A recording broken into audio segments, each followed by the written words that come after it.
Good day everyone, my name is Charles Amen. I'm a second year college student from Polytechnic University of the Philippines under the course of Diploma in Computer Engineering Technology.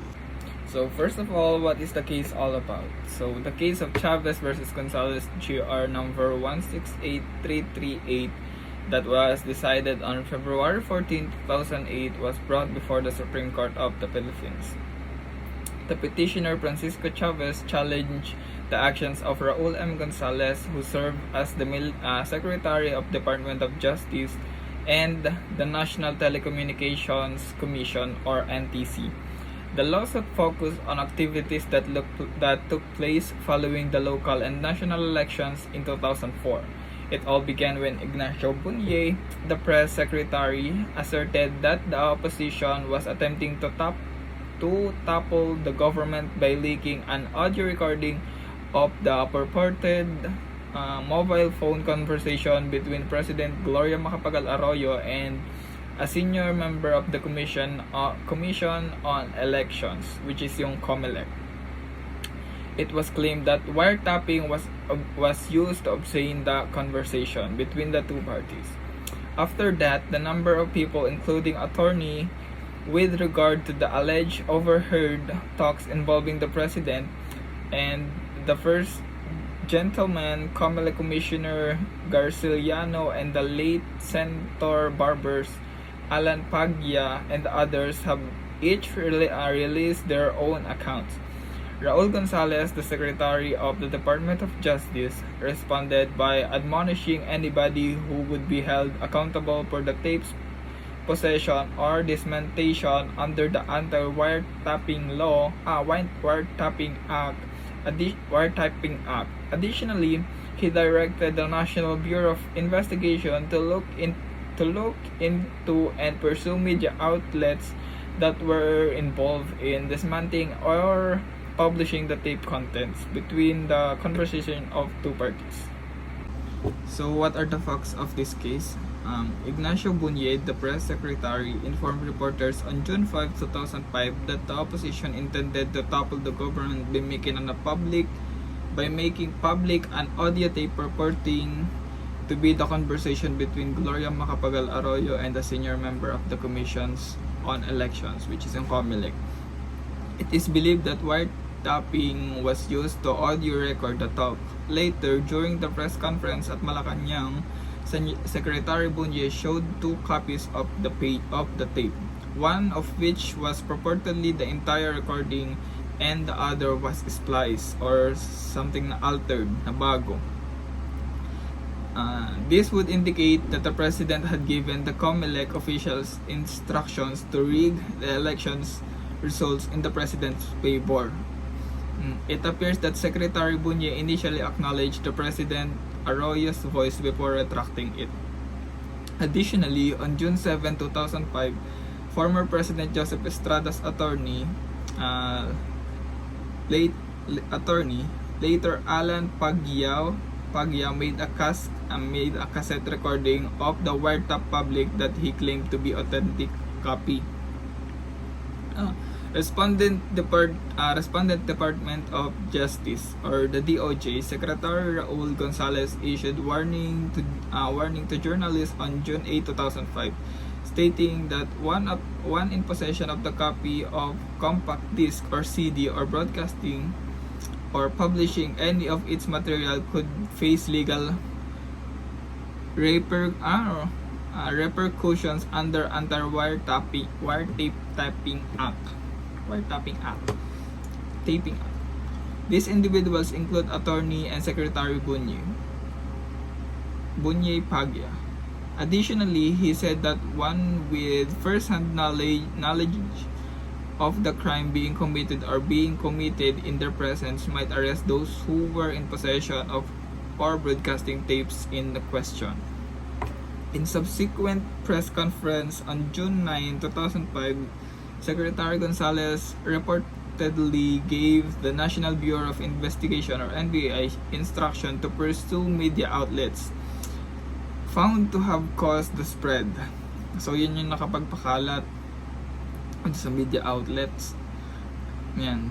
The playing and the printing of the contents of the tape of alleged wiretap conversation between president and someone about rigging the national elections in 2004. Gonzalez stated that he would begin with INQNet. Ito para siyang sa TV, yung mga palabas sa TV and mga ABS ganun. Pero dito daw nag-start siya sa INQ7.net, a partnership between the two Philippine Daily Inquirer and the GMA7 television network, because the internet was stable to broadcast the tape's contents more widely by its own nature. Then he announced that he would be inviting the INQ7net editors and management. I have urged the NBI to undertake a tactical interrogation, he allegedly said on GMA7, leading to an investigation of everyone involved dun sa pagpakalat nung wiretap conversation na yun. So, what are the issues on this case? The main issue in this case of Chavez versus Gonzalez revolve around the freedom of the press, freedom of speech, and the right to information. The case raised following these specific issues. Number one, una dyan is yung freedom of the press. The case examined whether the actions taken by Department of Justice Secretary Raul Gonzalez and the National Telecommunications Commission (NTC) violated the freedom of the press.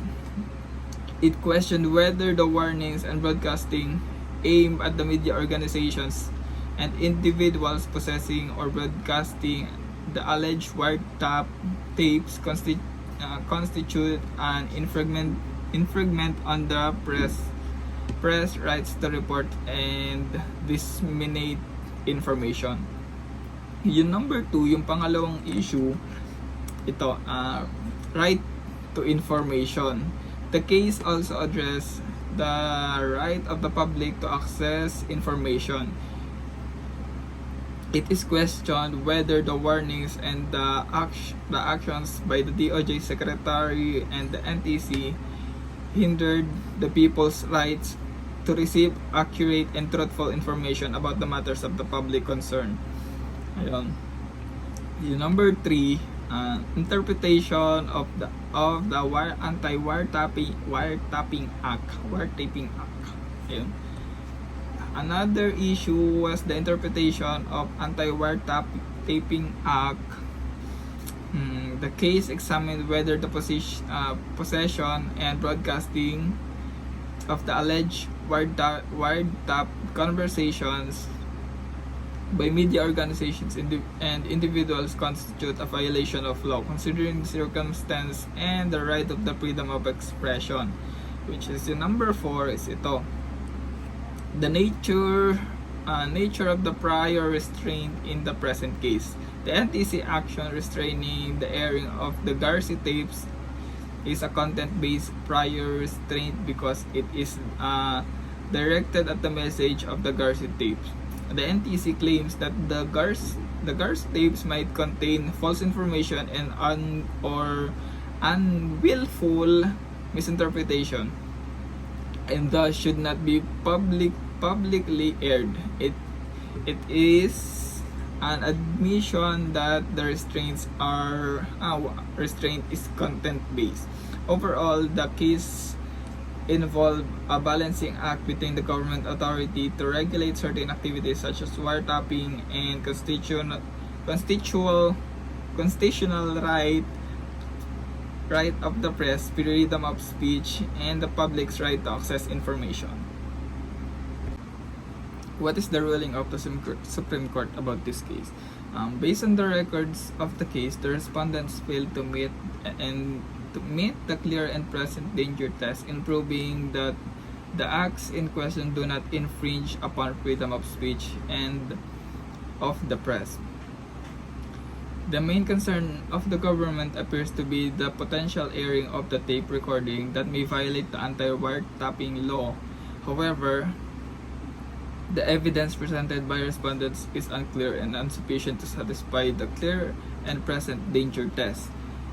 The statements made by the press secretary regarding the tape's recordings, content, and the identity of the voice involved are conflicting.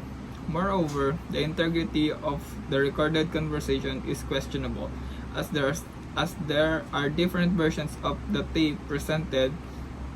Additionally, the evidence provided by the respondents regarding the identity of the wiretappers and the manner in which the wiretapping occurred is ambiguous, particularly considering the discrepancies in the tape's versions. Given the uncertainties, it could be argued that the airing of the tape may not be necessarily violate the anti-wiretapping law. Here are my takeaways or learnings from the case of Chavez versus Gonzalez. Protection of fundamental rights.